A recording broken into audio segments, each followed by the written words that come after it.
Tahukah kamu bahwa Tuhan bisa berbicara kepadamu melalui pikiranmu? Berhentilah mengabaikannya. Pernahkah kamu memiliki sebuah pikiran yang terasa berbeda? Sebuah bisikan di hatimu, sebuah dorongan di dalam rohmu, sesuatu yang tidak berasal dari dirimu sendiri, tetapi terasa membawa hikmat kedamaian atau bahkan sebuah peringatan. Bagaimana jika aku mengatakan bahwa itu adalah Tuhan yang sedang berbicara kepadamu? Ya, kamu tidak salah dengar. Tuhan masih berbicara sampai hari ini dan bukan hanya kepada pendeta nabi atau orang-orang di dalam Alkitab. Dia berbicara kepadamu. Namun inilah masalahnya. Banyak orang Kristen tidak menyadari bahwa Tuhan sedang berbicara kepada mereka karena mereka mengharapkan sesuatu yang dramatis seperti suara keras yang menggelegar dari surga. Mereka memikirkan Musa dan semak yang terbakar atau perjumpaan Paulus di jalan menuju Damsyik, lalu menganggap bahwa itulah satu-satunya cara Tuhan berkomunikasi. Tetapi bagaimana jika aku mengatakan bahwa Tuhan sering berbicara dengan cara yang jauh, lebih tenang, begitu tenang, sehingga jika kamu tidak memperhatikan kamu bisa melewatkannya? Kebenarannya adalah Tuhan berbicara dengan banyak cara melalui firman-Nya, melalui orang lain, melalui keadaan, dan ya melalui pikiranmu sendiri. Tetapi di dunia yang penuh dengan gangguan keraguan dan kebisingan, kita tidak selalu mengenali suaranya. Jadi izinkan aku bertanya kepadamu, pernahkah kamu bertanya? Tanya apakah Tuhan sedang berbicara kepadamu, tetapi kamu tidak tahu bagaimana cara mengenalinya. Di akhir pesan ini, kamu akan mendapatkan kejelasan. Kita akan membahas secara mendalam apa yang Alkitab katakan tentang bagaimana Tuhan berbicara kepada kita. Bagaimana membedakan suara Tuhan dari suara-suara lain, dan bagaimana kamu bisa memposisikan dirimu untuk mendengarnya dengan lebih jelas. Apakah kamu siap? Karena aku percaya bahwa setelah hari ini kamu tidak akan lagi meragukan apakah Tuhan sedang berbicara kepadamu. Kamu akan tahu, dan yang lebih penting, kamu akan tahu bagaimana cara mendengarkan. Mari kita mulai. Kita bagian 1. Apakah Tuhan masih berbicara hari ini? Mari kita jujur. Salah satu pertanyaan terbesar yang banyak orang Kristen pergumulkan adalah, ini apakah Tuhan masih berbicara hari ini, ataukah itu hanya terjadi pada zaman Alkitab? Mungkin kamu pernah menanyakan hal ini sebelumnya. Kamu mendengar orang-orang berkata, Tuhan menyuruhku melakukan ini, atau Tuhan meletakkan hal ini di hatiku. Lalu kamu bertanya. Tanya bagaimana mereka bisa tahu. Mungkin kamu bahkan meragukan apakah Tuhan benar-benar berbicara di dunia saat ini. Namun izinkan aku mengatakan sesuatu kepadamu. Tuhan adalah sama kemarin hari ini dan selama-lamanya. Jika Dia berbicara kepada umat-Nya di masa lalu, Dia masih berbicara hari ini. Salah satu kebohongan terbesar yang ingin musuh buat kamu percayai adalah bahwa Tuhan itu jauh dan diam. Tetapi tidak ada yang lebih jauh dari kebenaran. Alkitab mengatakan bahwa Tuhan tidak berubah. Itu berarti Tuhan yang sama yang berbicara kepada Abraham. Musa, Elia, dan Paulus adalah Tuhan yang sama yang berbicara kepada anak-anaknya hari ini. Pikirkan hal ini. Mengapa seorang bapa yang penuh kasih tiba-tiba menjadi diam terhadap anak-anaknya? Jika kita dipanggil ke dalam hubungan pribadi dengannya, bukankah komunikasi menjadi bagian yang sangat penting dari hubungan itu? Yesus sendiri menjelaskan hal ini dengan sangat jelas. Dia mengatakan bahwa domba-dombanya mendengar suaranya. Dia mengenal mereka dan mereka mengikut Dia. Jika kamu adalah pengikut Kristus, maka kamu adalah salah satu dari domba-dombanya. Dan Dia berjanji bahwa kamu bisa mendengar suaranya. Masalahnya bukan karena Tuhan berhenti berbicara. Masalahnya adalah kita tidak selalu mengenali suaranya ketika Dia berbicara. Banyak orang berharap Tuhan berbicara hari ini dengan cara yang sama, seperti di Perjanjian Lama, melalui semak yang terbakar, suara yang terdengar jelas, atau kunjungan malaikat. Walaupun Tuhan masih bisa berbicara dengan cara-cara tersebut, kita perlu mengingat bahwa dalam Perjanjian Baru banyak hal berubah. Sebelum Yesus datang, Tuhan terutama berbicara melalui para nabi. Orang-orang tidak bisa mendekat langsung kepada Tuhan karena dosa memisahkan mereka darinya. Tetapi ketika Yesus mati dan bangkit kembali, sesuatu yang luar biasa terjadi. Tabir Bait Suci terbelah yang berarti sekarang kita memiliki akses langsung kepada Tuhan melalui Roh Kudus. Sekarang bukan hanya melalui para nabi. Tuhan berbicara kepada setiap orang percaya melalui Roh Kudus. Yesus menjanjikan hal ini ketika Dia berkata bahwa Roh kebenaran akan datang untuk menuntun kita ke dalam seluruh kebenaran. Itu berarti setiap orang percaya termasuk kamu memiliki kemampuan untuk mendengar dari Tuhan. Pertanyaannya bukanlah apakah Dia berbicara. Pertanyaannya adalah, apakah kamu sedang mendengarkan bagian 2? Cara Tuhan berbicara melalui pikiran. Sekarang, setelah kita menegaskan bahwa Tuhan masih berbicara hari ini, pertanyaan besar berikutnya adalah, bagaimana Dia berbicara? Kebanyakan orang mengharapkan suara Tuhan terdengar keras dan tidak terbantahkan, tetapi kenyataannya. Dia sering berbicara dengan cara yang halus dan lembut. Salah satu cara paling kuat Tuhan berkomunikasi adalah melalui pikiran kita. Berikut adalah beberapa cara Tuhan berbicara melalui pikiran. Pertama, suara yang lembut dan tenang. Pernahkah kamu memiliki sebuah pikiran yang muncul dengan tenang di benakmu, yang membawa kedamaian hikmat atau arah yang jelas? Itu bisa jadi Roh Kudus sedang berbicara kepadamu. Dalam kisah Nabi Elia, ia mengharapkan Tuhan berbicara melalui angin besar gempa bumi atau api. Namun, Tuhan justru berbicara melalui suara yang lembut dan tenang. Ini menunjukkan bahwa Tuhan tidak selalu berteriak. Kadang-kadang Dia berbisik. Dan jika kita terlalu sibuk atau terganggu, kita bisa melewatkannya. Kedua, melalui firman Tuhan yaitu Alkitab. Salah satu cara paling jelas Tuhan berbicara kepada kita adalah melalui kitab suci. Semua kitab suci diilhamkan oleh Tuhan dan berguna untuk mengajar, menyatakan kesalahan, memperbaiki kelakuan, dan mendidik orang dalam kebenaran. Terkadang saat kamu membaca Alkitab, sebuah ayat tertentu terasa menonjol dan berbicara langsung ke dalam situasimu.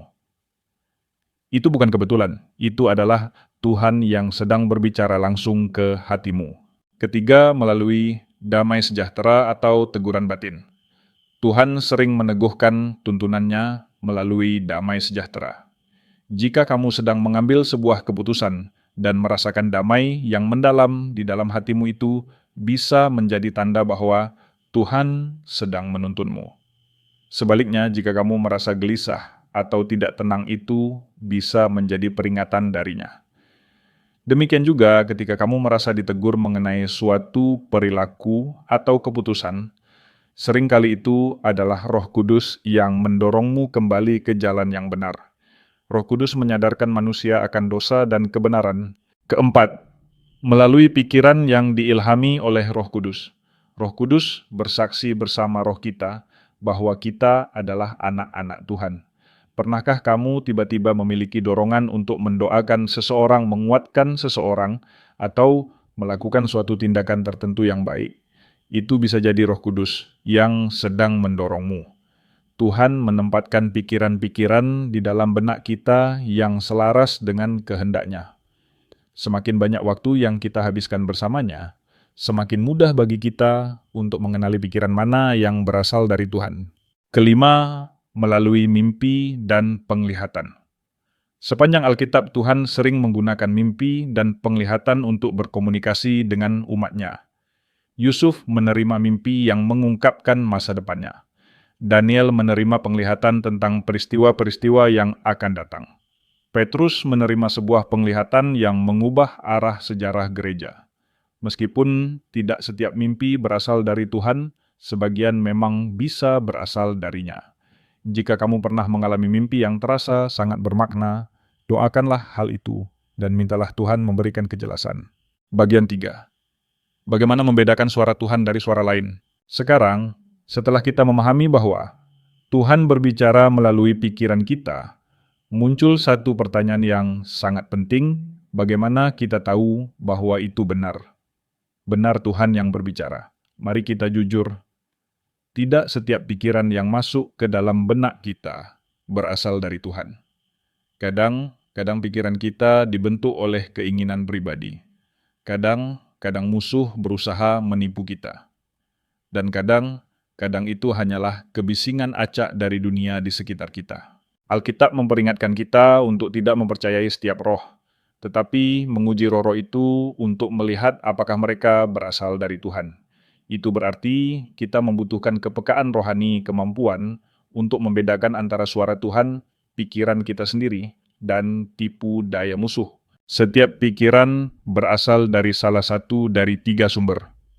Pertama, Tuhan. Suaranya penuh dengan kebenaran kasih dan hikmat. Kedua, iblis. Ia adalah pendusta yang membawa kebingungan dan penghukuman. Ketiga, diri kita sendiri. Pikiran-pikiran ini dibentuk oleh emosi, pengalaman, dan keinginan pribadi. Tantangannya adalah belajar mengenali perbedaannya. Suara Tuhan akan selalu selaras dengan karakter dan firman-Nya. Jika sebuah pikiran bertentangan dengan Alkitab, maka itu bukan berasal dari Tuhan. Suara Tuhan tidak pernah menyuruh kita melakukan sesuatu yang bertentangan dengan firman-Nya. Suara Tuhan membawa damai, bukan kebingungan. Bahkan ketika Dia menegur, Dia melakukannya dengan tujuan memulihkan, bukan menghancurkan. Suara Tuhan mengarahkan kita kepada kasih, pertumbuhan rohani, dan kehidupan yang benar. Sebaliknya, suara musuh membawa ketakutan, kecemasan, dan rasa tidak layak. Ia menuduh dan membuat kita merasa jauh dari Tuhan. Pikiran kita sendiri seringkali berubah-ubah emosional, dan kadang berpusat pada kepentingan diri. Tuhan konsisten dan setia pada kebenarannya. Setiap kali kamu merasa Tuhan sedang berbicara, uji dengan 3 pertanyaan sederhana. Apakah ini selaras dengan firman Tuhan? Apakah ini membawa damai atau ketakutan? Apakah ini memuliakan Tuhan atau hanya menguntungkan diriku sendiri? Jika sebuah pikiran memenuhi ketiga hal ini besar, kemungkinan itu berasal dari Tuhan. Bagian 4. Contoh Alkitabiah. Tuhan berbicara melalui pikiran.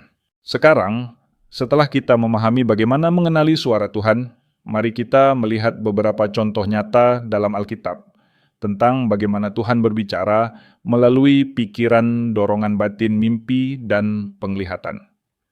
Contoh-contoh ini menunjukkan bahwa cara Tuhan berbicara tidak selalu bersifat lahiriah atau terdengar secara fisik, tetapi seringkali melalui batin manusia. Samuel dan belajar mengenali suara Tuhan.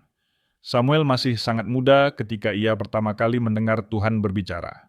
Ia mendengar suara yang memanggil namanya dan mengira itu adalah Imam Eli. Hal ini terjadi beberapa kali sampai akhirnya Eli menyadari bahwa Tuhanlah yang sedang memanggil Samuel. Eli kemudian mengajarkan Samuel untuk merespons dengan berkata, "Berbicaralah Tuhan, sebab hamba-Mu ini mendengar." Kisah ini mengajarkan kita bahwa pada awalnya kita mungkin tidak langsung mengenali suara Tuhan. Namun, dengan bimbingan dan kepekaan, kita bisa belajar mengenali suaranya dengan jelas. Tuhan berbicara kepada Samuel melalui pikiran dan persepsi batinnya, bukan melalui tanda yang dramatis. Yusuf dan Tuhan berbicara melalui mimpi. Yusuf menerima mimpi-mimpi yang menggambarkan masa depannya, bahkan ketika ia masih muda. Mimpi-mimpi tersebut tidak langsung digenapi, tetapi Tuhan menggunakan mimpi itu untuk menanamkan rencananya dalam pikiran Yusuf. Bertahun-tahun kemudian, Tuhan juga memberi Yusuf kemampuan untuk menafsirkan mimpi Firaun. Melalui mimpi-mimpi itu, Tuhan memberikan peringatan tentang masa kelaparan yang akan datang dan memberikan hikmat untuk mempersiapkan Mesir menghadapinya. Ini menunjukkan bahwa Tuhan dapat menanamkan ide, visi, dan pengertian ke dalam pikiran seseorang untuk membimbingnya menuju rencana ilahi. Paulus dan arahan Roh Kudus melalui dorongan batin. Dalam perjalanan misinya, Paulus dan rekan-rekannya memiliki rencana untuk memberitakan Injil di wilayah tertentu. Namun, Roh Kudus mencegah mereka untuk pergi ke sana. Alkitab tidak mencatat adanya suara keras dari surga, melainkan sebuah larangan batin yang jelas. Kemudian, Paulus menerima sebuah penglihatan yang mengarahkannya ke Makedonia. Peristiwa ini menunjukkan bahwa Roh Kudus dapat mengarahkan langkah kita dengan memberikan dorongan atau larangan batin di dalam pikiran kita, bahkan ketika rencana kita tampak baik secara manusiawi. Petrus dan penglihatan yang mengubah pemahamannya. Petrus menerima sebuah penglihatan tentang binatang-binatang yang sebelumnya dianggap haram menurut hukum Yahudi. Dalam penglihatan itu, Tuhan memerintahkannya untuk makan binatang-binatang tersebut. Awalnya hal ini bertentangan dengan pemahaman Petrus. Namun, melalui penglihatan itu Tuhan mengajarkannya bahwa Injil bukan hanya untuk orang Yahudi, tetapi juga untuk bangsa-bangsa lain. Ini menunjukkan bahwa Tuhan kadang berbicara dengan cara yang menantang pola pikir kita, tetapi tetap sejalan dengan rencananya yang lebih besar. Bagian 5. Cara memposisikan diri agar dapat mendengar Tuhan dengan jelas. Sekarang, kita tahu bahwa Tuhan masih berbicara hari ini, bahwa Dia berbicara melalui pikiran kita, dan bahwa kita perlu membedakan suaranya dari suara lain. Pertanyaannya sekarang adalah, bagaimana kita dapat memposisikan diri agar bisa mendengar Tuhan dengan jelas dan konsisten? Mendengar Tuhan bukan tentang memaksa Dia berbicara, tetapi tentang mempersiapkan hati kita untuk mendengarkan. Pertama, luangkan waktu untuk berdoa. Semakin sering kita berkomunikasi dengan seseorang, semakin mudah kita mengenali suaranya. Hal yang sama berlaku dalam hubungan kita dengan Tuhan. Tuhan ingin kita datang kepadanya bukan hanya untuk berbicara, tetapi juga untuk mendengarkan. Luangkan waktu khusus setiap hari untuk berdoa dalam keheningan, memberi ruang bagi Tuhan untuk berbicara. Kedua, merenungkan firman Tuhan. Suara Tuhan tidak akan pernah bertentangan dengan firman-Nya. Justru sebaliknya, salah satu cara utama Tuhan berbicara adalah melalui Alkitab. Semakin kita membaca dan merenungkan firman-Nya, semakin peka kita terhadap suaranya. Ayat-ayat tertentu seringkali muncul dalam pikiran kita pada saat-saat penting sebagai jawaban dari Tuhan. Ketiga, menghilangkan gangguan. Tuhan sering berbicara dengan suara yang lembut dan tenang. Jika hidup kita penuh dengan kebisingan, kesibukan, dan distraksi, akan sulit untuk mendengar suaranya. Menciptakan ruang untuk keheningan sangat penting, agar kita dapat fokus kepada Tuhan dan mendengarkan apa yang ingin Dia sampaikan.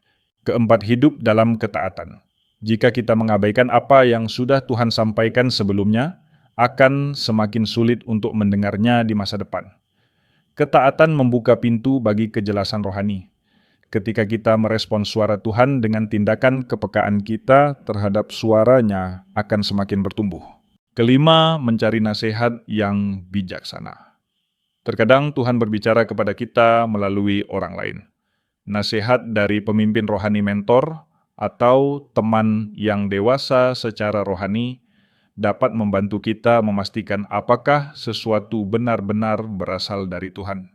Tuhan sering memakai komunitas untuk meneguhkan apa yang Dia tanamkan dalam hati kita. Keenam, melatih keheningan dan kesabaran. Mendengar Tuhan membutuhkan latihan dan waktu. Semakin sering kita menunggu di hadapan Tuhan dengan sikap rendah hati dan terbuka, semakin kita mengenali pola bagaimana Dia berbicara kepada kita. Hubungan dengan Tuhan adalah sebuah perjalanan, bukan peristiwa instan. Bagian 6. Mengatasi penghalang untuk mendengar Tuhan. Terkadang kita sungguh ingin mendengar suara Tuhan, tetapi rasanya seolah ada tembok yang menghalangi antara kita dan Dia. Jika kamu pernah merasa Tuhan diam, bukan berarti Dia berhenti berbicara. Bisa jadi ada sesuatu yang menghalangi kemampuan kita untuk mendengarnya. Berikut adalah beberapa penghalang umum dan cara mengatasinya. Pertama, dosa dan ketidaktaatan. Dosa dapat menumpulkan kepekaan rohani kita. Ini tidak berarti Tuhan tidak berbicara, tetapi hati kita menjadi terlalu terbebani untuk peka terhadap suaranya. Ketika kita hidup dalam dosa yang tidak dibereskan, fokus kita teralihkan dari Tuhan. Jalan keluarnya adalah pengakuan dan pertobatan yang sungguh-sungguh. Tuhan tidak menuntut kesempurnaan, tetapi Dia menginginkan hati yang mau bertobat dan dibaharui. Kedua, keraguan dan ketidakpercayaan. Jika kita tidak percaya bahwa Tuhan berbicara, kita akan sulit mengenali suaranya ketika Dia melakukannya. Keraguan menutup telinga rohani kita. Iman adalah kunci untuk mendengar Tuhan. Ketika kita datang kepadanya dengan hati yang percaya, kita menjadi lebih peka terhadap tuntunannya. Ketiga, ketakutan dan kecemasan. Kekhawatiran yang berlebihan dapat menenggelamkan suara Tuhan. Ketika pikiran kita dipenuhi oleh skenario terburuk dan rasa takut, kita kehilangan damai yang memungkinkan kita mendengar suaranya. Tuhan mengundang kita untuk menyerahkan segala kekhawatiran kepadanya dan mempercayai pimpinannya sepenuhnya. Keempat, kesibukan dan kebisingan hidup. Jadwal yang terlalu padat dan pikiran yang terus terganggu membuat kita sulit mendengar Tuhan. Ketika hidup kita terlalu sibuk, kita tidak memberi ruang bagi Tuhan untuk berbicara. Belajar untuk melambat, berhenti sejenak, dan menyediakan waktu khusus untuk Tuhan sangatlah penting. Kelima, kepahitan dan ketidakmengampunan. Menyimpan kepahitan dalam hati menciptakan penghalang rohani. Ketika hati kita mengeras karena luka yang tidak disembuhkan, akan sulit untuk merasakan hadirat Tuhan. Mengampuni bukan berarti membenarkan kesalahan orang lain, tetapi membebaskan hati kita sendiri, agar kembali selaras dengan Tuhan. Jika kamu merasa Tuhan diam, jangan putus asa. Tanyakan pada dirimu sendiri, apa yang mungkin menghalangi pendengaran rohanimu. Tuhan selalu berbicara. Kitalah yang perlu memastikan bahwa tidak ada sesuatu pun yang menghalangi. Bagian 7. Apa yang harus dilakukan ketika kamu mendengar suara Tuhan? Mendengar suara Tuhan hanyalah langkah awal. Yang lebih penting adalah bagaimana kita meresponsnya. Jika Tuhan berbicara dan kita tidak bertindak, kita kehilangan arah hikmat dan berkat yang ingin Dia berikan. Pertama, taat dengan segera. Kita seringkali terlalu banyak berpikir ketika Tuhan mendorong kita melakukan sesuatu. Kita menganalisis, menunda, dan akhirnya melewatkan kesempatan. Ketaatan yang tertunda pada dasarnya adalah ketidaktaatan. Ketika Tuhan berbicara, percayalah bahwa Dia tahu apa yang terbaik dan bertindaklah dengan iman. Kedua, tuliskan apa yang Tuhan sampaikan. Pikiran atau dorongan rohani bisa mudah dilupakan. Menuliskannya membantu kita mengingat, merenungkan, dan melihat bagaimana Tuhan bekerja dari waktu ke waktu. Dengan mencatat apa yang kita rasakan, Tuhan katakan, kita dapat melihat pola dan kesetiaannya dalam hidup kita. Ketiga, konfirmasikan melalui firman Tuhan dan nasihat yang bijaksana. Tidak semua pikiran berasal dari Tuhan, karena itu penting untuk mengujinya. Jika sesuatu benar-benar dari Tuhan, itu akan selaras dengan firman-Nya, membawa damai dan memuliakan Dia. Mencari nasihat dari orang yang dewasa secara rohani juga membantu meneguhkan tuntunan Tuhan. Keempat, percayai waktu Tuhan. Tidak semua yang Tuhan sampaikan akan terjadi seketika. Kadang Dia berbicara tentang masa depan dan kita perlu menunggu dengan setia. Tuhan selalu bekerja pada waktu yang tepat. Keterlambatan bukan berarti penolakan. Tetaplah berpegang pada janjinya dan percaya bahwa Dia sedang bekerja bahkan ketika kamu belum melihat hasilnya. Bagian 8. Kesimpulan, Tuhan sedang berbicara. Apakah kamu mau mendengarkan? Saat ini, ketika kamu membaca pesan ini, Tuhan sedang berbicara kepadamu. Mungkin bukan melalui suara yang terdengar secara fisik, tetapi melalui firman-Nya, melalui pesan ini, dan melalui pikiran serta dorongan yang sedang muncul di dalam hatimu. Pertanyaannya bukanlah apakah Tuhan berbicara. Pertanyaannya adalah apakah kamu mau mendengarkan. Mungkin Tuhan sudah lama mendorongmu untuk meluangkan lebih banyak waktu bersamanya. Mungkin Dia sedang memanggilmu untuk melepaskan rasa takut dan melangkah ke dalam sesuatu yang baru. Mungkin dia meminta kamu untuk mengampuni, untuk mempercayainya, atau untuk melangkah maju dari masa lalu. Apapun itu, jangan abaikan suaranya. Tuhan tidak berbicara untuk membingungkanmu. Dia berbicara karena Dia mengasihimu. Dia ingin menuntunmu melindungimu dan menarikmu semakin dekat kepadanya. Suara Tuhan selalu membawa kehidupan pengharapan dan arah yang benar, bahkan ketika itu menantang kita untuk berubah. Hari ini, buatlah sebuah keputusan. Jangan hanya mendengar, tetapi juga merespons. Luangkan waktu untuk diam di hadapan Tuhan. Tenangkan hatimu. Percayai apa yang Dia katakan kepadamu. Dan ketika Dia berbicara, taatilah. Semakin kamu belajar mendengarkan, semakin jelas kamu akan mendengar suaranya. Dan semakin jelas kamu mendengar suaranya, semakin hidupmu akan diubahkan. Doa penutup. Bapa, terima kasih karena Engkau adalah Tuhan yang berbicara. Terima kasih karena Engkau mengasihi kami dan menuntun kami melalui suara-Mu. Tolong kami untuk mengenali ketika Engkau sedang berbicara. Berikan kami telinga untuk mendengar hati, untuk memahami, dan iman untuk taat. Singkirkan segala sesuatu yang menghalangi kami untuk mendengar-Mu dengan jelas. Hari ini kami memilih untuk mendengarkan dan mempercayai-Mu. Dalam nama Yesus, amin.